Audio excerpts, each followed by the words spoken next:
Hello hi నమస్తే welcome to తక్ష్ media. ప్రస్తుతం మనతో పాటు స్టూడియోలో మహేందర్ గారు ఉన్నారు. Mutual funds distributor and LIC advisor కూడా. సో వీరితో ఈరోజు మనం కొన్ని విషయాల్ని చర్చిద్దాం. హలో అండి, హాయ్, నమస్తే. నమస్కారం అండి. నా పేరు మహేందర్ అండి. నేను ఆంఫీస్ సర్టిఫైడ్ మ్యూచువల్ ఫండ్ డిస్ట్రిబ్యూటర్ని అండ్ ఆల్సో ఎల్ఐసి ఇన్సూరెన్స్ అడ్వైజర్ని. సో ఈ రెండు చేస్తుంటాను నేను. దీంతోపాటు మామూలుగా జనరల్గా హెల్త్ ఇన్సూరెన్స్ కూడా చేస్తుంటాను. సార్, అంటే అందరికీ మ్యూచువల్ ఫండ్స్ అనగానే కొంచెం షేర్ మార్కెట్ Yes, పోలుస్తూ అవును. ఉంటారు. అయ్యో అవును. రిస్క్ ఉంటుందేమో, అవి అవును. రిస్క్ లో కూడుకున్న పని, అందులో ఇన్వెస్ట్ చేయడం ఎందుకు అని చెప్పేసి ఇంకెక్కడెక్కడో ఇన్వెస్ట్ చేస్తూ ఉంటారు. For suppose Yes, gold, exactly. Real estate ఇలాంటివి కొంతమంది అడ్వైస్ ట్రెడిషనల్ చేస్తూ, ప్లాన్స్. ఫ్రెండ్స్ అడ్వైస్ చేసినప్పుడు వాటిలో ప్లాన్ చేస్తూ ఉంటారు. అవునవును. సో యాక్చువల్ గా మ్యూచువల్ ఫండ్స్ ఇంపార్టెన్స్ ఏంటి, అండ్ మ్యూచువల్ ఫండ్స్ కిను షేర్ మార్కెట్ కి డిఫరెన్స్ ఏంటంటారు అసలు? ఓకే, మనం జనరల్గా ఒక పర్సన్ డైరెక్ట్గా షేర్ మార్కెట్లో తన డీమ్యాట్ అకౌంట్ చేసుకుని తనంతట తాను ఇన్వెస్ట్మెంట్ చేసుకోవాల్సి వస్తుంది. రైట్. సపోజ్ ఎగ్జాంపుల్గా తను ఒక 10,000 నుంచి 20,000 లేదా 50,000 ఇన్వెస్ట్మెంట్ చేసుకున్నాడు. దానిలో అవుట్ ఆఫ్గా మనకు ఒక 3, 4, 5, 6 షేర్ మార్కెట్ తీసుకుంటాడు. షేర్స్ ఫర్ ఎగ్జాంపుల్ యాక్సిస్ అనుకోండి, HDFC అనుకోండి, ఒక బ్యాంక్ సెక్టర్లో ఉన్నాయి అనుకోండి, అవన్నీ తీసుకోవాలనుకున్నా కానీ ఒక 2, 3 మటుకే తీసుకోవాలి. డైరెక్ట్ ఇంకోటి ఏంటంటే షేర్ మార్కెట్కి మ్యూచువల్ ఫండ్ తేడా ఏంటంటే, ఇప్పుడు ఇఫ్ ఇన్ కేస్ మనం మ్యూచువల్ ఫండ్ కూడా డైరెక్ట్ ఒక 10,000 ఎస్ఐపి పెట్టామనుకోండి, 10,000 అరౌండ్గా, దానికి మధ్యలో ఒక ఫండ్ మేనేజర్ ఉంటుంది. ప్రతి ఒక్క ఏఎంసీ కంపెనీ ఒక ఫండ్కి ఒక మేనేజర్ని సెట్ చేస్తుంటుంది. ఆ ఫండ్ మేనేజరు తను వచ్చిన మన ఎయిమ్ ఉంటుంది, మ్యూచువల్ ఫండ్ ఎయిమ్కు ఫండ్కి వచ్చిన ఎయిమ్ను మొత్తము ఒక 10 to 30 లేదా 100 వరకు మంచి బెస్ట్ కంపెనీలో ఇన్వెస్ట్మెంట్ చేస్తాడు. రైట్. సో మనకు ఐడియా ఉండకపోవచ్చు మ్యూచువల్ ఫండ్ గురించి చాలామందికి. కాకపోతే ఏంటంటే ఫండ్ మేనేజర్కి ప్రతి ఒక్క సెగ్మెంట్లో దేంట్లో పెడితే ఏది బాగుంటుంది, ఏ షేర్లో పెడితే బాగుంటుంది, ప్రతి మార్కెట్ అప్డేట్స్ టోటల్గా వాళ్ళకు ఐడియా ఉంటుంది. సో అఫీషియల్గా మన ఫండ్ మేనేజర్ ఉండడం మనకు బెస్ట్ అన్నట్టు. సో మనకు షేర్ మార్కెట్ మధ్యలో మ్యూచువల్ ఫండ్ అన్నట్టు. సో మనం మ్యూచువల్ ఫండ్ తీసుకుంటాము, మ్యూచువల్ ఫండ్ వాళ్ళు షేర్ మార్కెట్లో తీసుకుంటారు డైరెక్ట్. మనం లైక్ ఎగ్జాంపుల్గా మనం ఇప్పుడు ఒక కార్లో వెళ్తున్నాం, మనం ఓన్గా డ్రైవింగ్ చేసుకుంది ఏంటది షేర్ మార్కెట్లో. అదే మనం డ్రైవర్ పెట్టుకున్నాం అనుకోండి ఎగ్జాంపుల్గా, డ్రైవర్ అతనే చూసుకుంటారు, అతనే డ్రైవింగ్ అని మనం హాయిగా ప్రశాంతంగా మన వర్క్ మనకు చేసుకోవచ్చు. సో మనకు ఈ రోజులలో ట్రెండ్ ఏంటంటే అవేర్నెస్ ఇప్పుడు మ్యూచువల్ ఫండ్లో దాదాపు 10-15 ఇయర్స్ నుంచి అవేర్నెస్ ఉంది. అంతకుముందు లేదండి, 20 ఇయర్స్ 30 ఇయర్స్ బ్యాక్ లేదు. ఇప్పుడు జనరల్గా ఏంటంటే లాంగ్ టర్మ్లో మనం బేస్ చేసుకుంటే మ్యూచువల్ ఫండ్లో ఇచ్చినంత రిటర్న్ ఇప్పటి వరకు ఏది ఇవ్వలేదు. ఓకే, ఇప్పుడు ఫర్ ఎగ్జాంపుల్గా మనం ట్రెడిషనల్ ప్లాన్స్ తీసుకుంటాం. జనరల్గా మన ట్రెడిషనల్ ప్లాన్స్ ఇప్పుడు మన ఇండియన్స్ సైకాలజీ ఏంటంటే సేఫ్టీ కావాలి, నేను దేంట్లో పెట్టాలి, నాకు సేఫ్టీ ఉండాలని ఆలోచిస్తాను. కాకపోతే మనకి ఇక్కడ మెయిన్ బిగ్ మనకు ఎనిమీ ఏంటంటే ఇన్ఫ్లేషన్.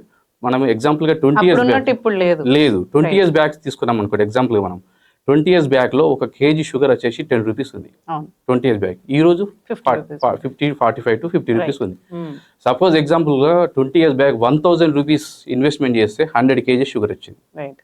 ఈ రోజు తీసుకెళ్ళి మనకు 4,500 తీసుకొని 100 kg షుగర్ వస్తుంది.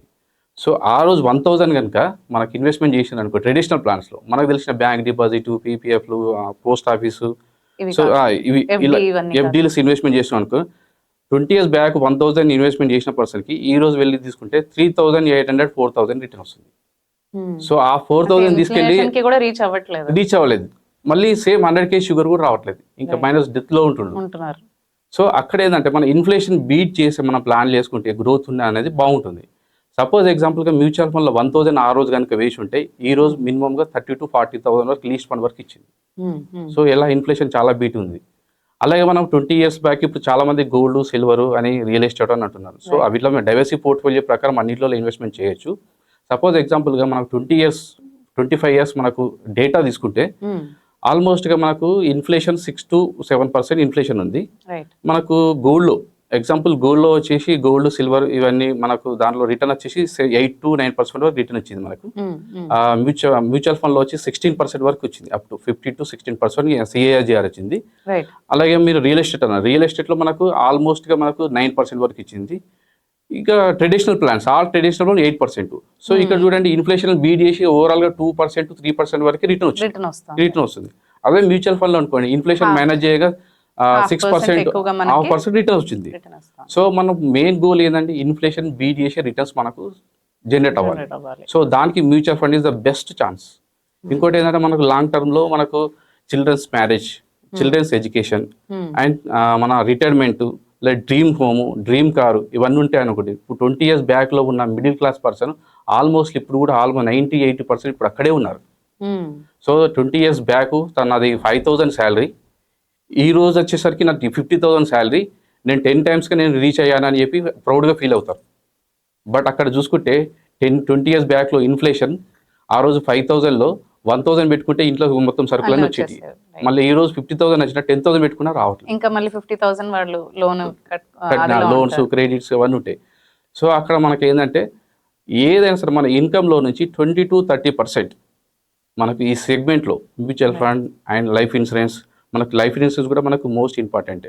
సో ఈ సెగ్మెంట్లో మనం కనుక 20-30% పెట్టుకుంటే మన శాలరీ ఎప్పుడైనా సరే 100% కాదండి. మనకు వచ్చిన శాలరీ క్రెడిట్లో అయింది, 100% శాలరీ మనకు ఫీల్ అవుతుంది. ఒక ఎగ్జాంపుల్ 1 lakh శాలరీ క్రెడిట్ అయింది అనుకోండి, 30,000 వరకు మనం ఈ సెగ్మెంట్లో మన మ్యూచువల్ ఫండ్ కానీ, హెల్త్ ఇన్సూరెన్స్ కానీ, లైఫ్ ఇన్సూరెన్స్ కానీ 30% డివైడ్ చేయాలి. 70% వరకే అది మీకు ప్లాన్ చేసుకోవాలి సైకిల్. సో ఇప్పుడు అలా ట్రెండ్ అలా లేదు.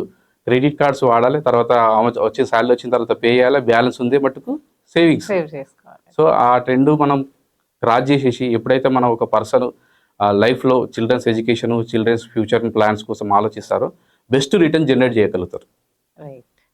థ్యాంక్ యూ అండి, thank you so much. Interviews and promotions more update కోసం కింద స్క్రోల్ అవుతున్న నెంబర్కి కాంటాక్ట్ చేయండి.